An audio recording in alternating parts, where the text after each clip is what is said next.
Já não tirava férias há algum tempo e soube muito bem ter 2 semanas para simplesmente desligar da minha rotina do dia a dia. Eu não sou muito bom a perceber quando é que preciso de férias e a minha tendência natural é empurrá-las para o mais tarde possível, porque como são um recurso limitado eu penso que talvez vá precisar delas numa eventualidade, tipo mais tarde, mas olhando para trás eu estava realmente a precisar deste tempo para mim. E agora que voltei sinto-me com muito mais energia tanto para o trabalho como para o processo criativo. Inclusive eu também sinto-me com bastantes ideias que quero executar. Mas voltar de férias é um processo doloroso. Porque a vida continua quando estamos de férias. E na questão do trabalho, por exemplo, há muitos temas que acabam por se desenrolar naquele período em que eu não estou e quando volto tenho que tentar compreender exatamente o que é que aconteceu e como é que foram resolvidos os problemas e etc. Para além disso, também é difícil pensar nos temas que eu estava a trabalhar antes de ir de férias e lembrar-me exatamente de todos os detalhes do que é que tinha feito e do que é que faltava fazer. E acaba por ser um desafio bastante grande, não só recuperar aquilo que eu perdi, como também recuperar aquelas que eram as minhas responsabilidades antes de ir. Para tentar tornar isto um bocadinho mais simples, às vezes até deixo notas do que é que fiz exatamente antes de ir de férias, para depois ser mais fácil esta recuperação toda.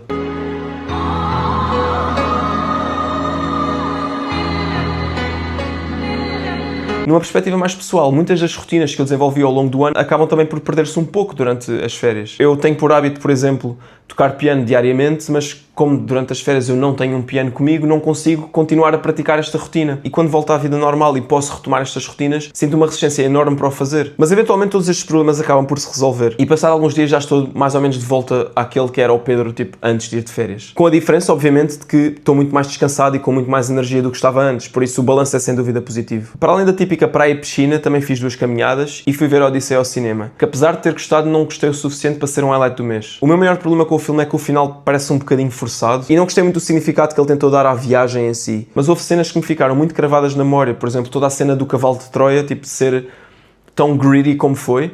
Eu ando a ouvir esta história do cavalo de Troia, tipo, desde que me lembro, na verdade. E todas as vezes que me contam esta história, contam de uma maneira muito clean e sem mostrar realmente a grittiness, tipo, de toda a situação. Para além disso, também gostei bastante da cena do Ciclope, que me impressionou muito pelo facto de terem utilizado efeitos práticos e não CGI, e adorei também a cena do inferno e a cena das sereias. Eu já mencionei isto várias vezes, mas eu gosto imenso deste estilo de narrativa, em que acompanhamos vários personagens numa viagem e vemos o seu character development dentro de cada um dos momentos da viagem. Eu tenho gostado de tanto tipo deste narrativa que eu quero muito tentar incorporá-la no álbum em que estou a trabalhar agora. It's shaping up to be something, sinceramente, tipo, já está com algum corpo.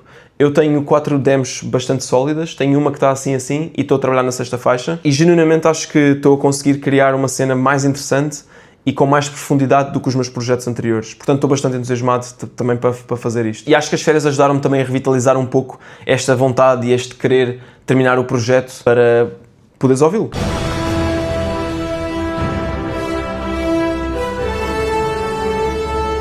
Durante o verão eu gosto bastante de ler, principalmente porque o que eu mais faço no verão é praia, e na praia não há grande coisa para fazer para além de ler. Obviamente que na praia podemos fazer castelos de areia, podemos fazer carreirinhas, jogar as raquetes, mas em termos de atividades, vamos a chamar produtivas, como muito entre aspas, a única coisa que se pode fazer realmente é ler. E eu gosto particularmente de escolher livros grandes para ler na praia, e este ano resolvi pegar pela primeira vez no Lord of the Rings. Eu tive num back and forth muito grande a tentar decidir se realmente queria ou não ler esta trilogia, porque eu estava com receio de não gostar dos livros e depois tinha que vendê-los, e eu detesto comprar livros e depois vender. Faço muito isso, atenção, e acho que é por isso que eu não gosto, porque sinto que estou a falhar, sinto que não estou a conseguir escolher os livros corretamente, mas eu vi uma promoção na FNAC e não pude dizer que não, porque acho que foi à volta de 30€ e comprei os 4 livros, que é um grande preço, tipo, se vamos a ver, ficam todos abaixo de 10€, o que é incrível. Decidi então simplesmente arriscar e comprar os livros, e a verdade é que estou a gostar bastante. E o primeiro livro é bastante semelhante ao primeiro filme, se bem me lembro. Eu adoro o quão sassy o Gandalf é no livro, e estou-me a divertir imenso a acompanhar esta aventura. E o facto de estar a ler estes livros agora está-me a deixar ainda mais entusiasmado pelo outono, porque vai ser a oportunidade perfeita para rever os filmes. Eu sinto que o Lord of the Rings e estas sagas, tipo o Star Wars, o Harry Potter, eu sinto que são muito filmes de outono, então, não sei, estou bem excited, tipo, para acabar os livros agora durante o verão e depois, quando o outono começar a aparecer e o calor infernal começar a desaparecer, ver os filmes de novo e tentar ver o que é que realmente bate certo com o livro, o que é que não bate. Uma coisa que eu reparei que é diferente no livro é naquela quote bastante famosa do Gandalf, que é o You Shall Not Pass, mas no livro, na verdade, ele diz You Cannot Pass. E eu fiquei tipo, oh, pera, tipo, isto é aquele momento, mas não está a fazer sentido com a quote que eu conheço. Obviamente que, para além de tudo isto, também estou entusiasmado pelo outono, porque estou farto deste calor. Eu não gosto, tipo, de roupa de verão, gosto muito mais de outfits de outono e inverno. Pá, e a comida também, tipo, não sei, o cozido à portuguesa, que sabe muito bem no outono.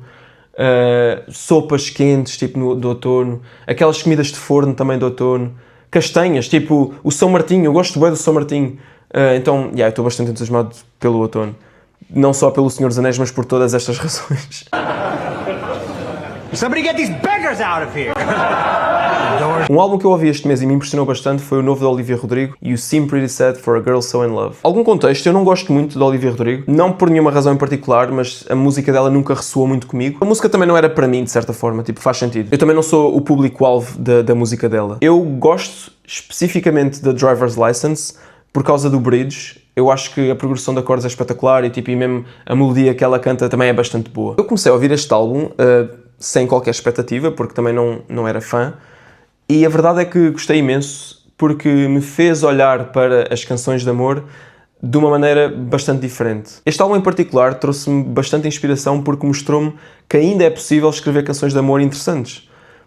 E dizer isto é um bocado parvo, porque obviamente há muitas maneiras de escrever uma canção de amor e acho que é um tópico que nunca vai realmente deixar de ser falado, obviamente. E é parvo achar que não há nada para dizer num tema tão abrangente. Eu gostava tanto de ter feito uma canção como a Honey Bee, a Less ou a Purple, porque os instrumentais estão muito bem conseguidos, a escrita também é fenomenal. Não sei, é o tipo de arte em que eu fico tipo, porra, quem me deve ter lembrado disto, estás a ver? Eu gostava de falar em particular da Honey Bee porque eu ando há meses a tentar escrever uma música assim. Uma música em que simplesmente digo o quão difícil é explicar aquilo que sinto. E não tenho conseguido encontrar as palavras certas porque tudo o que eu escrevo não é suficiente e estou com uma dificuldade enorme em conseguir acabar esta canção. Mas depois a Olivia Rodrigo escreveu a Honey Bee e ela diz exatamente isto. E o que ela faz de muito interessante é que ela, na primeira parte do refrão, diz a cena banal. It's too hard to describe it, ok? É demasiado difícil de explicar. Mas depois acrescenta aquilo que, a meu ver, leva a canção ao próximo nível. Ela diz, it's too hard to describe it, mas depois diz, in a way that feels honest. E é muito isto, tipo, é demasiado difícil explicar, tipo, o que é que a pessoa sente de uma maneira que seja honesta. Porque, e a palavra honesta aqui encaixa muito, muito bem, porque torna o refrão numa coisa coesa e que toda a gente consegue relate to, sem ser demasiado corny ou demasiado fatela, não sei. Ela conseguiu, tipo, desbloquear aquilo que eu andava a tentar escrever, tipo, há meses. Para mim é muito difícil escrever uma canção de amor sem que as palavras pareçam forçadas. E é interessante ela ter sido bastante literal na forma como escreveu, mas ao mesmo tempo honesta. Tipo, eu acho que é isto o refrão fica completo, fica it makes sense e it sounds good e tipo, eu acho que é das minhas canções favoritas deste ano e não estava de toda à espera que isso fosse acontecer. Ela tem aquela outra parte que é Let's Just Walk in the Dark, Hop a Fence in the Park, é mesmo isto, bora estar um com o outro, tipo, bora fazer isto juntos, you know? Por muito assustador que seja. E ela escreve de uma maneira não fatela e de uma maneira não pirosa, acho que é essa a palavra correta. Uma das minhas músicas favoritas de amor é Bless the Telephone, do Labi Siffre, porque é uma canção que pega num objeto tão banal como um telefone, uma coisa que toda a gente utiliza, e cria toda uma narrativa à volta da importância que o telefone tem para o narrador, porque é aquilo que o permite falar com a pessoa que ele ama. E eu acho que esta música em particular é genial porque, ao ouvi-la, podemos pensar em qualquer pessoa com quem falemos ao telefone. Eu, por exemplo, fazia imensas chamadas com a minha avó e essa música faz-me pensar também na minha avó. Eu tenho estado tão focado em encontrar um objeto banal para depois conseguir construir uma narrativa à volta, uma narrativa para uma canção de amor, que me esqueci completamente que também é possível escrever canções de amor que são simplesmente canções de amor, tipo dizer que gostas da pessoa e que gostas de estar com ela e que é um sentimento difícil de exprimir. E acho que este projeto dela mostrou-me muito isso. E por isso é que me tem inspirado bastante a tentar, se calhar, pensar um bocadinho fora da caixa, ou pelo menos pensar de maneira diferente daquela em que eu estava a pensar.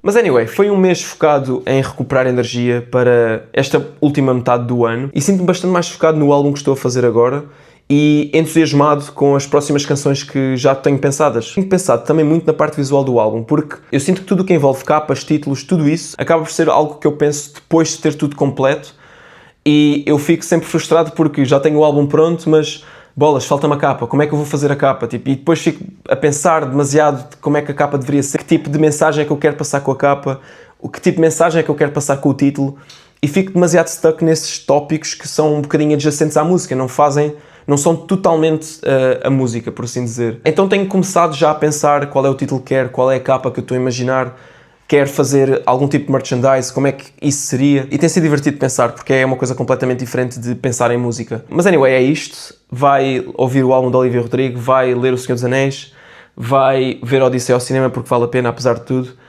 Se quiseres, obviamente. Isto são só recomendações. E é isto. Até à próxima.